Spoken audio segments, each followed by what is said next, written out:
The Bohr atom shows the structure of an atom including its protons, neutrons and electrons represented in shells as circles around the nucleus.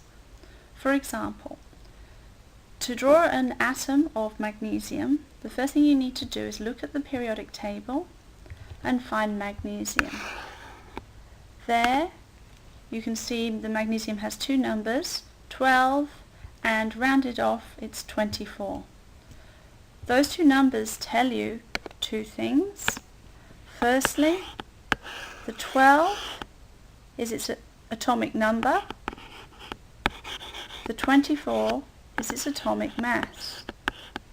This means that this atom has 12 protons, which is always equal to the atomic number, 12 electrons, because the number of positive protons equals the number of negative electrons in an atom, which is neutral, and 24 take 12 gives you 12 neutrons.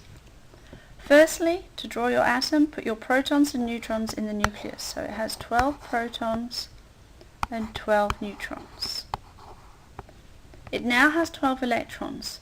To determine the arrangement of the electrons, refer back to your periodic table. As you can see, magnesium is in the third row or third period of the periodic table. And you'll notice it's in the second column or group. This tells you first of all that it has 1, 2, 3 shells. So draw on here the 3 shells. 1, 2, 3 shells. Looking at the periodic table, you can see in the first row there are 2 elements. In the second row there are 8 elements. In the third row, magnesium is the second element because it's in group 2. This tells you that first of all, in the first shell you have 2 electrons. In the second shell you have 8 electrons, exactly the same as the number of elements on those periods, on those rows. In the third shell, magnesium has 2 electrons. If you add it up, 2 plus 8 plus 2 gives you your 12 electrons.